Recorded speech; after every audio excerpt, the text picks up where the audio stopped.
picking up stuff continually from different times and melding them into something that I thought was the now.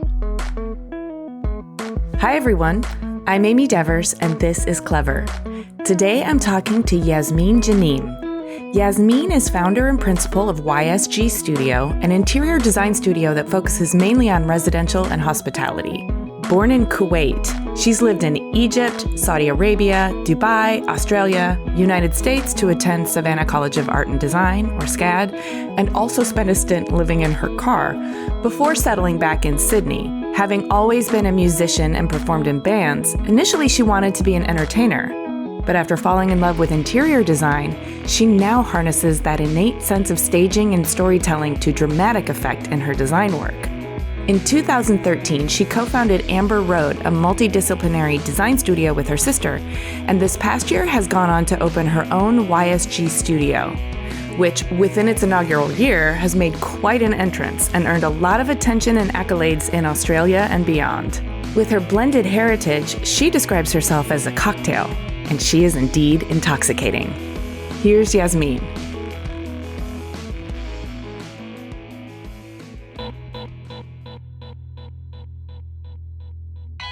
My name is Yasmine Ghoniem. I live and work in Sydney, New South Wales, Australia, and I am an interior designer by trade. I do it because I actually feed off of my environments a lot, and I think there's a way to teach people how to live the best self possible, and I like to think that I can help people achieve that. I feed off my environment too, so I relate. Let's go all the way back to zero, though. I understand you had quite a nomadic and dramatic upbringing. So can you tell me the story of your childhood? Yeah, I've got my parents to thank for that. My mother is Australian and my dad's Egyptian, and they met in Libya, of all places. And I was born in Kuwait. So I do feel since the get-go, I've always been thrown into situations that seem quite out of place or disjunct or just quite unusual. I'm not Kuwaiti at all, but my parents happened to have been there when mum gave birth to me, I suppose. So we lived there for a short while, and then we moved to Saudi Arabia for a bit, and then returned back to Sydney when I was quite small for about 3.5 years. That was really my first, taste of being out of the Middle East, I guess. When I was about 7, Dad, he's in the oil industry, so obviously working in Australia was almost non-existent, essentially. So, these were the days when he'd sit by a phone and wait for a telephone call for work. One day I got a call, and it was their job offering in Kuwait. And so he jumped at the opportunity, got on a plane, and started working on an oil rig. But unfortunately, the day that he arrived in Kuwait, the Iraqis invaded. That was a desert storm, essentially. Oh my And goodness. he disappeared for 7 months. We didn't know where he was. And then one day he just turned up magically. What? And said, we're moving back to Kuwait. He'd been putting the fires out for 7 months, and he was smuggled through Syria, arrived back on, our Sydney townhouse in the 80s, just going, yeah, we're packing up and we're leaving and moving to Kuwait. Wait. So for 7 months, you had no idea where your dad was? Yeah. And what does that do to your psyche? I mean, does it test your sense of hope of whether you'll ever see him again?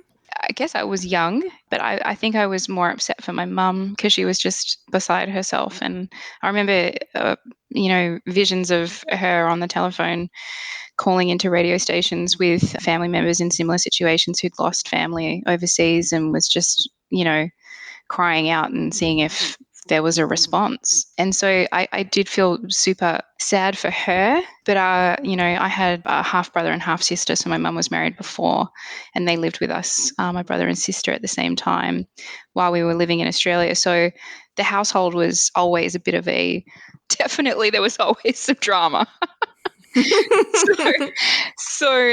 For me, it was a normal, I don't know, it sounds terrible and not particularly supportive or anything, but it just felt like another thing that our family was just dealing with.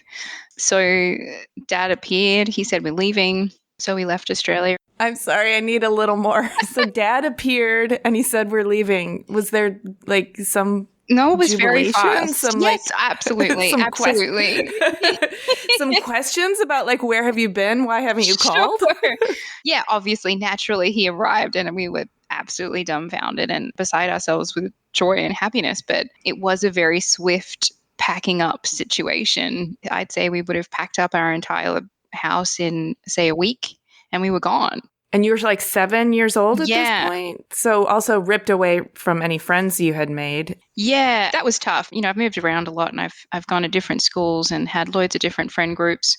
This one in particular, I felt it had taken me a long time to get this friend group. I had always felt a little bit of just an outsider. I wasn't fully Aussie and I wasn't fully Arabic, and I never felt like I truly 100% fit in, especially in a very white Australia in the 80s. I went to an all-girls school and felt very isolated, essentially. I finally had found that space where I felt comfortable, and being told that we were leaving was, yeah, it was very upsetting. But then when I moved, again, it took a long time, but at the same time, there were so many people like myself who were cocktails, who had Arabic fathers and they married outside of the Middle East. And it was such a great environment, melting pot of incredibly interesting mixes, like half Russian, half Egyptian, half Somalian, half Australian, half Brazilian, half Kuwaiti.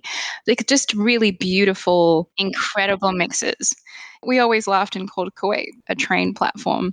It was this transitory space where people would come and go, and you knew if somebody left, someone amazing would replace or step into their space. And I got a lot out of my relationships, and I'm still in such close contact with everybody there that I went to high school with. Funnily enough, I'm actually designing one of my girlfriend's house back in Kuwait. I haven't been I there love since that. I left. So we're connecting in crazy ways, even as I step into my 40s. So this is very cool. So you spent the rest of your youth and your teenage years in Kuwait. Yeah, I did. I graduated high school and then I actually worked at my mum's school. She was an English teacher, and I worked as an art teacher for a year as a gap year before I went to uni. And I had my heart set on going to the States. So I did my first year of college in Dubai, actually, in visual communications. And then I got a scholarship to Savannah College of Art and Design in Savannah, Georgia. And it was funny because we had recruitment, people from all sorts of different universities visit high schools in Kuwait. And one of them was from SCAD. And I remember flicking through the book, just going, oh my God, it would be just such a dream to go to this school. I remember feeling I would just love to be in that book one day at some point. If I ever went to that college, I wanted to be in that book, and I wanted to influence, someone's decision in going to the uni because it looked so great. You said you had your heart set on going to the United States, but had you already started developing your creativity? And how were you expressing yourself in Kuwait in the teenage years that would have informed this decision? Kuwait, I was surrounded by some really incredible people, and everybody was really different and very theatrical. And I don't have a single friend that went into science or anything like that. They're all very creative people. And I do feel that living in an environment like Kuwait, where you don't have everything at your fingertips, and it is a bit of a struggle to find the goodness in things, and you don't have access to the same things in Kuwait as you would if you grew up in the States or Australia or the UK. Watching MTV for me was like an absolute highlight of my week. I would creep into my living room at like midnight because I could get MTV when no one was watching. I would really resonate with the videos. I love music. I've played music since I was like 6. It's always been a really huge part of my life, as has dance. That was my true calling. I thought I wanted to be an entertainer. I wanted to be a performer. I wanted to be on the stage. What kind of band were you in? In Kuwait, I was actually in a band called the Expat Story. And it Okay. was filled with expats. And actually, the girl that I mentioned, Summer, whose house I'm designing, she was in the band with me. She has an amazing voice. And we would play out in shopping malls or just the weirdest of places. And to be doing that as a female in the 90s was really not a common thing. I didn't see anything wrong with it, but I was, I guess, at heart a little bit more rebellious than some. Is this the kind of thing that was like supported by your family, or were they like, go ahead, but just be careful? Yeah, Or look, my parents were always really supportive of my passions. But at the same time, my dad's a realist and he, like so many dads, wants you to be successful and happy. But he's also really mindful that, entertainment's a hard gig. You might not achieve what you want. It's really taxing. It's really competitive. You don't make that much money. Like, it's all these kind of things that as a dad, he dream wasn't. killer. It was a I'm little kidding. bit. It was a little bit of the, get a stable job, and even stepping into interiors wasn't something that he was that keen on either. But that was my second choice, so that's kind of how I fell into design, really. The old compromise. Yeah, it was the old I compromise. know that one. Yeah. It's creative, but it's also kind of businessy, Yeah, Dad. We're going to be all exactly. right. Yeah. I think I was always destined to do a bit of both. I definitely have always felt very affected. I think when my intro, I was like, I feed off of my environment, and I do. It either gives me so much or it takes away from me. I just get so affected by a space. It makes me feel either really incredible or just soul destroyingly sad and not uplifting and depressed. I have always felt a draw to creating spaces that truly can enhance your everyday and just make you feel unstoppable, like that you can do anything. So that's what I'm trying to do. I like it. I said I was in visual communications before doing interiors. I had that moment where I was walking past one of the uni halls and I just saw a barrage of like 100 people in this one room looking at computer screens. And I knew that that would be my life. That would be my future if I had pursued a career in graphic design. And I have a passion for that too. And I said, no, And I went straight to a counselor and I said, I don't think this is for me. Like, what can I do? And this is where we sat down and I ticked every single box that had to do with spaces, architecture, design. So that went from furniture design to textile design to lighting to spatial to architecture, everything. And that's when I knew kind of interiors would fully encompass everything I loved. Doesn't that feel good when you kind of figure it out and you're like, hey, this started off as a compromise, but now it's looking pretty good. Yeah. There is definitely a moment in my life where these two worlds will collide in the perfect marrying of what I'm actually really supposed to do. My true calling, I feel like, is still on the horizon. I'm not sure when it's appearing, but I feel like it's really close. Ooh, stay tuned. Don't you feel like that? Don't you feel like there is something that everyone's supposed to do and they're spending their entire lives unraveling what it is? Yeah, absolutely. I feel like something's around the corner for me too. Not like it's just going to magically arrive, but that I'm actually sort of weaving a new chapter of my life. And I'm not exactly sure how it's going to turn out, but I'm pretty excited about what I'm doing with it. These are all just stepping stones, and it's so exciting being able to like actually see into the future a little bit and know that you've still got a few stones that you got to jump to. Not only that, but I've got all these tools I picked up along the way. You can build a pretty sweet space on any stone you jump to. Yeah, no, it is. It's exciting. Okay, so we're back to SCAD. You ticked off all the boxes. You're studying interior design. Are you in Savannah at this point? I did my first year at the American University in Dubai, and then I transferred and absolutely loved that experience. The college was incredible, and I think it actually just got listed as one of the best interior courses in America, actually worldwide, I think. It was a really fantastic, supportive space. And Savannah itself is just an absolute beautiful little city. It's very complicated little city. Yes, very complicated. It does have some very dark history attached to that place, but it's so beautiful. I loved Savannah. And then I jumped in a car and drove across your incredibly large country and landed in Portland, Oregon, where I remained for a further 3 years and jumped around some architectural practices. Portland was great, and Pacific Northwest is just an absolute joy to be surrounded within daily. It's so beautiful. Lived in my car for like 6 months because I didn't have a job. It took a long time to get work over in Portland when I graduated. Was it at least a cargo van? It was a very dingy red Isuzu truck. And I had moved across with a uni friend of mine, Monique, who was a fashion designer, and she was struggling. It was a tough time. This was 2004. I think I had done some drawings for a theme park, some entry gates, and I got paid $600 cash to draw these gates. And that was what paid my way across the country to Portland. I lived in my car for a little while, and then I worked at a carpet showroom. I couldn't believe I got a job. I was just amazed that somebody was giving me a job. So before that, painted a Agnes Martin painting in this guy's architecture office for free because he thought I really needed to know or learn about color. So I did that for free for a bit. Life is so random. I said earlier, I do find myself in these very precarious, strange situations. This was definitely one of them.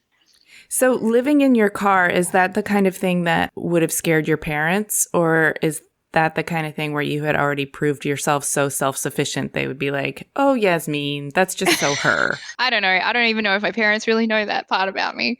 Oh no, sorry, Mom. No, don't be silly. No, my parents are very well aware of my absolute stubbornness, but willingness to just be me. And they get that.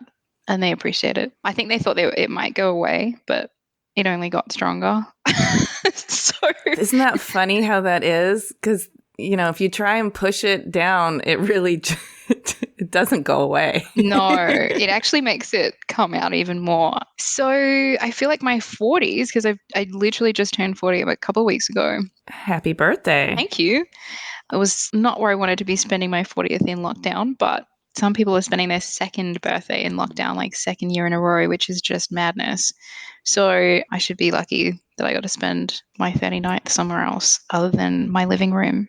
Yes, and I'm also hoping that being the designer you are, your living room is a pretty special place to spend your 40th. It's great. It was super fun. I actually had a really great day. But I feel like as I'm stepping into this new decade, which I was really fearful of, there's nothing actually scary about it. I felt really empowered on that day that there's so much goodness to come. Like your optimism. Yeah, it's going to be good. Let's get to that goodness, but I need to figure out how you got out of your car. Like, are you still doing music at this point? I've been doing music all through uni, and then my boyfriend at the time, he came over. He's a mad musician and climber and painter, incredible person. We were still making music in his garage and basement and throwing stuff around, but we weren't doing any performing or anything like that. What happened after the car gig? I did the carpet showroom, and then I got offered my true first interior design position at an architectural practice. So it was a 150-person firm, my group architects in Portland, Oregon, in downtown. And it was great. I made so many friends, but it's my real taste of what life as an interior designer looks like. And I remember I got the call that I got the job because I've been looking for so long. I really didn't think it was going to ever happen. And I remember jumping up and down and squealing so hard. My roommate and I could finally get an apartment. I remember going to IKEA and buying a bunch of stuff and then setting it all up and then stepping back in the living room going, oh shit, it looks like an IKEA showroom. What have I done? But it was still home. We've all experienced that at some point. So yeah, that was a really, oh my God, I've made it kind of moment.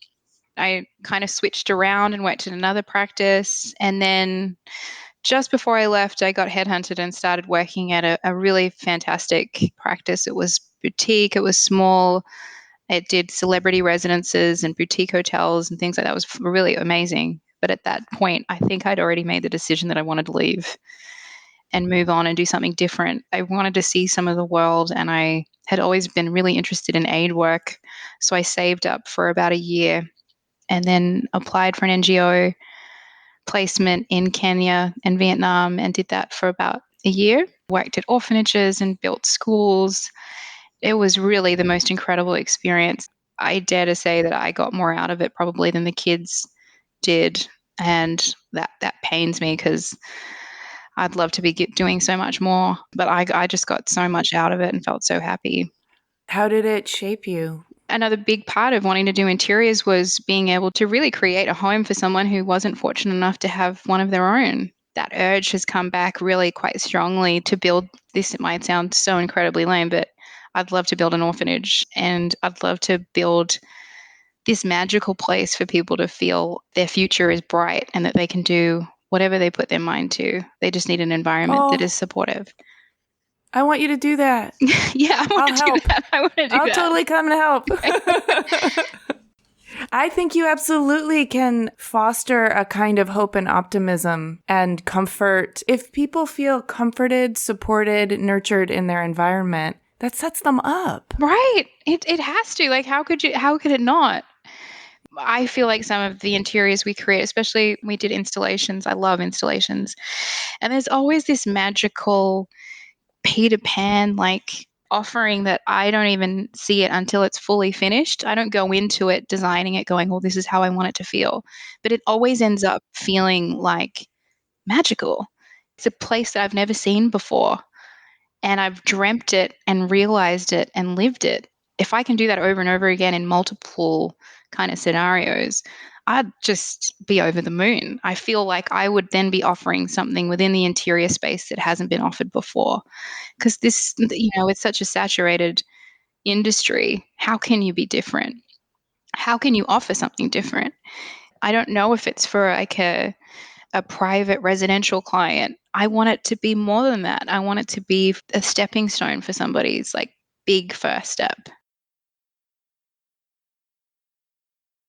I'm looking for the connection to your childhood. Is there a space you remember from your youth that imprinted on your memory? I think the Middle East is a world of glitz, but it's also a world that's so opposite to that too. There is opulence, but there is complete desolation. I saw both of those things and I saw what they made me feel. And it's not like the glitz made me feel any better than the non-glitz. They made me feel the same almost, but in a different way. I still felt empty and sad and depressed and depleted. So I feel like I have more places of things that I don't like that have made me go into create places that make me feel good.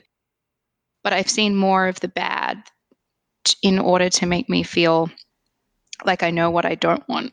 And I think that's just as important. I agree. You painted such a vivid picture because I'm contrasting the sort of drab, dehydrated landscape of the desert with this sort of artificial application of sparkle and glitz that almost just makes you feel just as lonely. It's not actually of the earth. It feels like a sad attempt at making the desert bedazzled. Definitely it is like that in the UAE, in Dubai especially. But where I come from, like in Egypt, Egypt's got such immense, incredible history. Well, and texture and depth and layers and colors and heritage and craft, and I can almost feel it. They do weave into my interiors, and you can definitely see that ethnicity, for lack of a better word. It definitely kind of comes through. But there is, especially when I was growing up in Kuwait, because it was still such a new, I guess, country, there was so little there. There was a desert. My high school was a block in a field, essentially. There was no trees. It was a very empty environment, and it was all the one color. It was a very not super uplifting environment.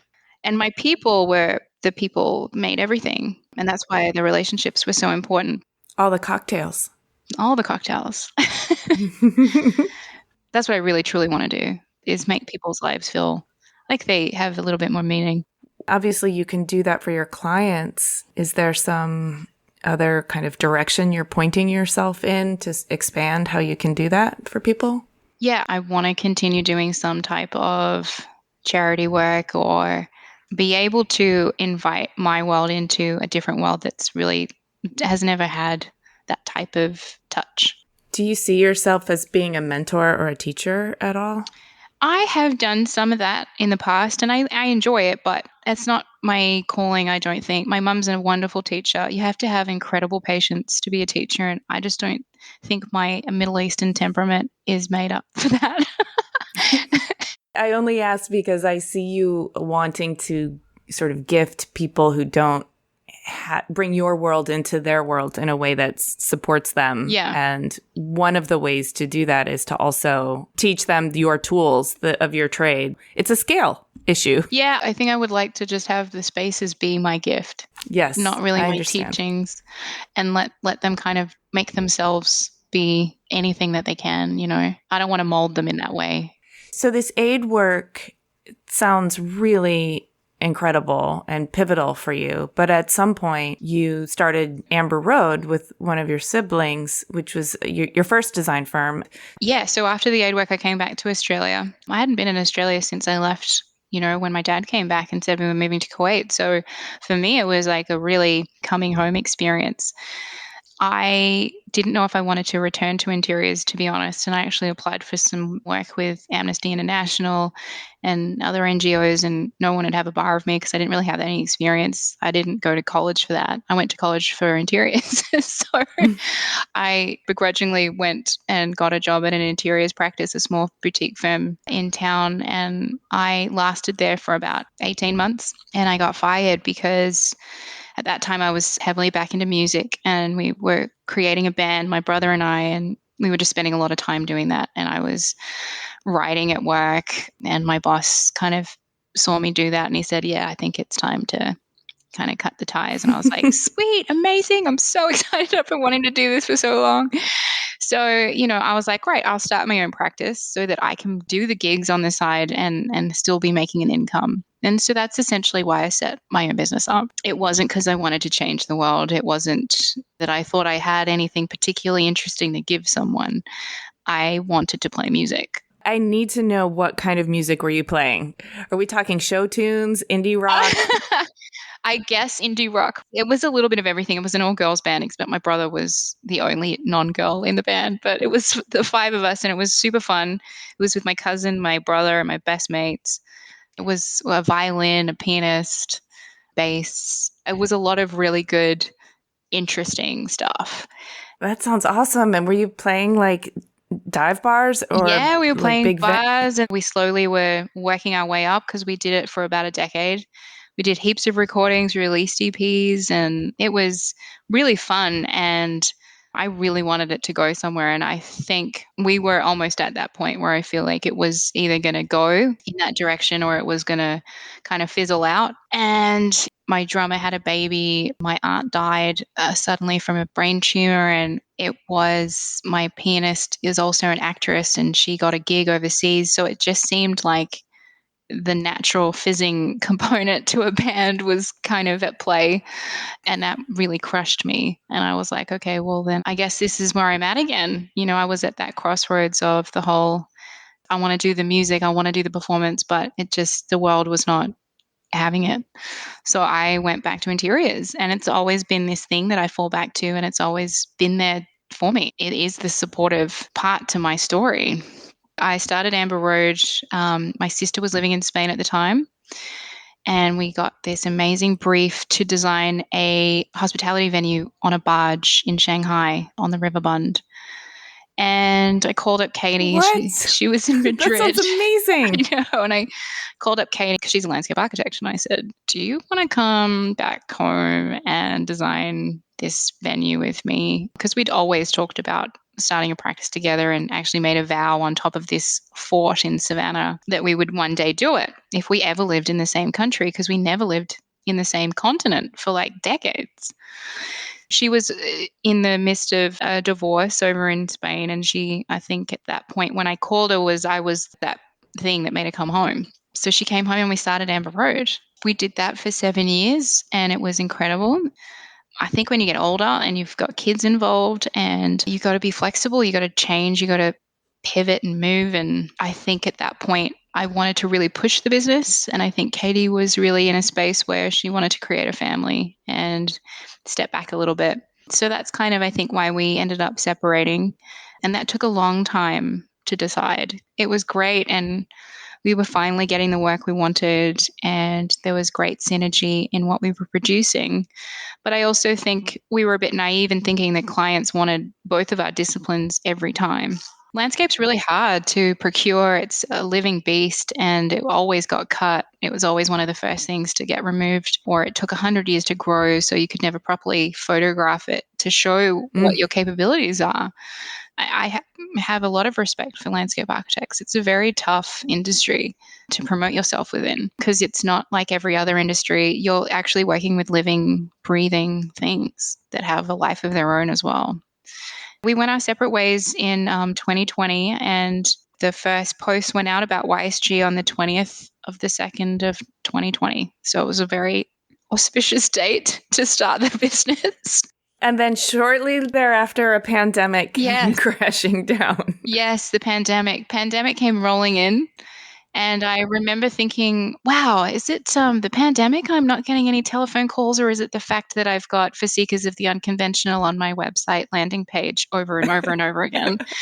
So I definitely was a little bit wearisome that I had gone down too much of a niche path with my branding, but I later realized that's exactly what I wanted. That was the reasoning behind that. I wanted to service a specific market, people who really got me and wanted to do something different. Yeah, I've heard that from other designers. It can be a hard decision to make because there is an instinct to want to cast a wide net so that you can try new things and meet all kinds of people and secure your future with, lots of jobs. But when you are so specific in your branding that you weed out the clients who aren't going to get you or don't want what you have to offer, then you just end up with projects that are just way more dreamy. Totally. Because they're such a better fit. Absolutely. I'd rather have a handful of amazing things that I want to be doing than like a list that'll last me a lifetime of really things that don't excite me. That's been working out great. I love it. It's been awesome. Well, and you've done some pretty fantastic projects with YSG. Let's talk about your creative process, and maybe through illustrating one of your projects, you can also talk about your process. Because you've said that your vision, which makes perfect sense talking to you, is informed by like staging, storytelling, and performance. Now that I know about your history, of course it does. So how does this play out in your projects? And also the Peter Pan Tinkerbell. The Peter Pan syndrome. Yeah. We always start our projects with a concept. I know every studio does, but I'm really struggling to figure out how to rename that stage for us because it's not a concept. It's the first stage of the project, but I already have in that first stage a complete vision for the space or for the entire venue. So my concepts are really detailed and they have visual representation of what that shell is going to look like by the time we're done with it in 18 months' time. I don't walk into a space and naturally go, oh my God, this is going to be this and that and that. It is a very emotive response that I provide to the brief, and it is very client driven. So none of my outcomes really look the same, and they shouldn't because every brief is different. It sounds terrible, but I don't look at magazines. I don't really look at references that much. I don't either because it just seems so incestuous. Or it really does. Like, I don't want to look at other chairs to design a new chair. That doesn't make any sense to me. I want my chair to be influenced by a smell or a dream or a thought. Exactly. And so that's where our concepts essentially are derived from a moment or a feeling or an emotion, like you said, a dream, a movie scene. So many times I watch something and that evocative scene is just, or the way the light hit somebody's face. These kind of things sound so trivial, but they really create such a wealth of inspiration for me, especially movies. Like I love movies so much. The concept stage is just the most exciting. It's absolutely incredible. And it does happen really quickly. I feel like these things kind of aren't a long drawn out process for us. I really enjoy getting it out really quite quickly. And then we'll move to sort of like a tendering process. Because the vision is really strong in the beginning, there's very little changes to the design. There is not really a design development stage because everything's really been thought out and considered up front. I'm not to say that, there's not things that change down the track. There, of course, are, but the main stage is really set for the rest of the project. We kind of go through the tendering process and draw it all up for some costings. I'm really lucky and I work with the same builder pretty much on every single project, which is a really beautiful place to be. Those repeat relationships, you start to develop a shorthand. It's just, I've got him on speed dial and, I go on holidays with him and his wife and I have a really great relationship with my builder. So I'm very lucky in that way. And so we'll price it up and we'll work to a budget and we'll push and pull and we'll value engineer and then we'll do a construction set and then it's on to site work, seeing the baby come to life, which is just so exciting. So that's kind of the process from start to finish. And we do a multitude of resi and commercial spaces. I've just started doing offices, which I said I would never do again because I find them quite boring. But I have done one office for a repeat client whose houses I've done, and I had to do his office because he's just got a very different approach to everything. And I knew that we could create something really special. And that is really the incredible office space. I can't believe somebody actually gets to like work there. They're so lucky. Can I back you up to the very first stage where it's all considered and that initial inspiration then comes out in that initial stage and informs what the space is going to be? What is the process of getting that initial inspiration out of your body and onto the page?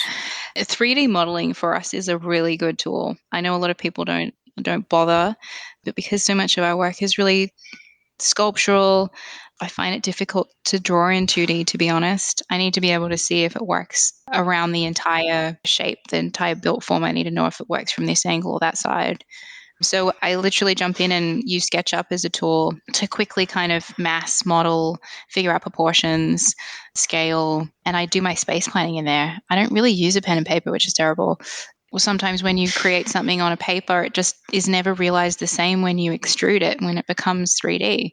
So I like to skip that stage and jump into a 3D setting where I can appreciate what these things look like in real life. Thank you for sharing that. I'm thinking of a hospitality project you did called Hotel Collectionist. Oh, yeah. When you said you're inspired by movies, I took a stroll through some of the different rooms because all the rooms are different and they all very much feel like you're setting the stage for whoever's spending the night there to sort of live out their own movie. Well, we gave each of the rooms, we actually nicknamed it after a pseudo character. I was going to ask you about some of them because I was reading some of your descriptions and I was like, oh, I like this. It's soft porn with pops of grandma, or Major Tom meets Popeye. And I was like, yes, I can feel the story that's supposed to be happening right now in this room. And I want to be a part of it. There's something so, I think, intriguing and exciting when you do that deliberate contrast with soft porn and floral for pops of grandma. It's unexpected, and yet it makes you feel like you're creating your own story within this space that isn't a cookie cutter of a space you've been in before. I think it's wonderful. The fact that you don't recognize trends or style things that are popular also makes it feel like, where am I? I have stumbled into my own head madness, subconscious. Right? Yeah. And now what am I going to do here? It's going to be so different than what I would do on a normal day in a regular hotel. Yeah. You asked me earlier what spaces kind of as a kid made you want to create this kind of type of interior. And I think it was literally because it was so lacking of all of those things that were super tangible to someone living, like I said, somewhere else, like the States, and where these things were accessible. I had to create these things from scratch in order to enjoy these things. I would see a movie or I would see something in a magazine, but it was probably 10 years behind. I didn't get things that were off the shelf immediately written and delivered to a newsstand. I was looking at a magazine from a decade ago. I'm picking up stuff continually from different times and melding them into something that I thought was the now. So I didn't have, I think the flavors, the eclecticness, the mixes is literally because I was grabbing at so many different things when I was a kid. And now I have this really innate ability to mash things together that sometimes really don't or shouldn't go together, but they end up coming together really quite beautifully because of their complete kookiness. They shouldn't go together, but they do. And that's what I love. And I think the whole mixture, I feel like I've always been split. I love interiors, but I love music and dance. I am half Australian, I'm half Egyptian. There's this constant dark and light thing at play with my personality even, you know. I sound like a crazy person, but I do feel very split. I'm always one foot somewhere else. Like I'm half in, half out, always, with whatever I do. And I do think that makes for an interesting mix at the end of the day that never feels straight one thing. I don't think I can ever be straight one thing.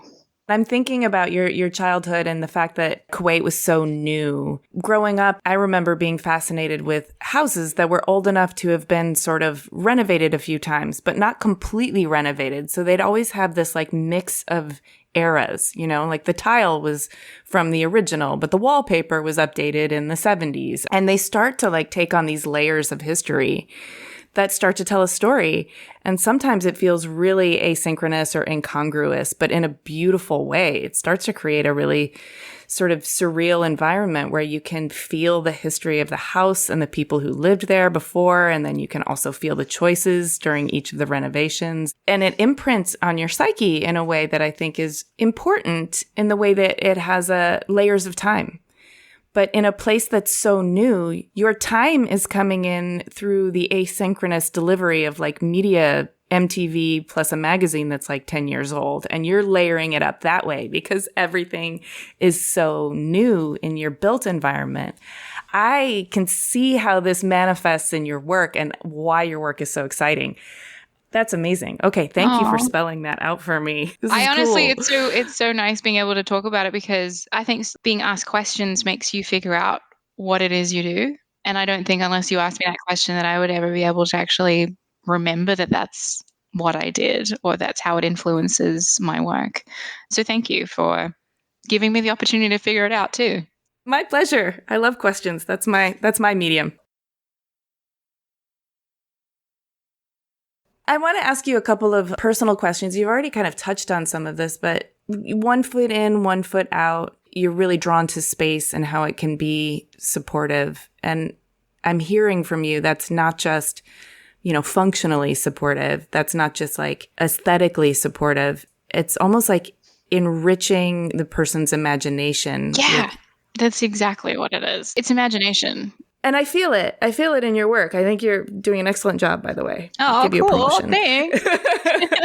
I guess I'm wondering, how does living such a nomadic life in your formative years, how does that inform your concept of what home is and what home means? That's why I think it is such an emotive based, like home is a feeling. I don't honestly know if it's a physical form. It's a feeling because I've had so many different homes. When I was in Kenya and I arrived, I remember being in my placement and it was quite far away. It was in Maasai land and I was living in a manyatta hut with a family I'd never known before, never met before that day. I was in the middle of fucking nowhere. I had no idea what I was doing. I had no contact with anybody. Anything could have happened. But I remember talking to my mom and she was like, "How are you finding it?" And I was like, I was a little bit unresponsive, to be honest. I didn't know what to think. There was no running water. There was no electricity. I was really thrown into the deep end. And I did it to myself. And then literally she called me back like 2 days later and she said, "You sound like a totally different person." I was like, "I'm fucking loving it. This is where I'm supposed to be. Like, this is in like the best experience I could have ever asked for." My home was created within 2 days of being there because of my feelings for it, the way it made me feel. And that essentially is how I take the idea of home. It's happiness, it's calmness, it's being okay and happy with where you are. I think that's all you can ask for. I think you're right. But I'm also really interested in, was that feeling informed by your physical structure, or was that feeling something that was in you that you then projected? I think it was a combination. I love really understated, it's almost tatty, like really, there is such beauty in nothing, in places that are not adorned, that are just being a room. There is something so beautiful the way a light hits the wall or a shadow or a single flower out of a degrading vase. There is such beauty in so many of these beautiful, precious moments that someone might not even ever really truly appreciate unless you love interiors like I do. And I think in that very moment of my life, I wanted that. I was seeking that type of appreciation, to be really lucky. I'm so lucky. And I think I needed a reminding of that luckiness. And so when I was there and I had nothing, and the family I was living with had nothing, it really made me feel human again.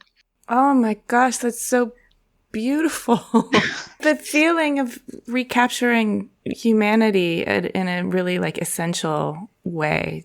And I think that's why I want to go back, and I always try to remember why I'm doing this. It's not to make a beautiful house for a really wealthy family, even though that's great and I love it. I want to do that for people who don't even know that how they would feel if they ever got given that gift. Yeah.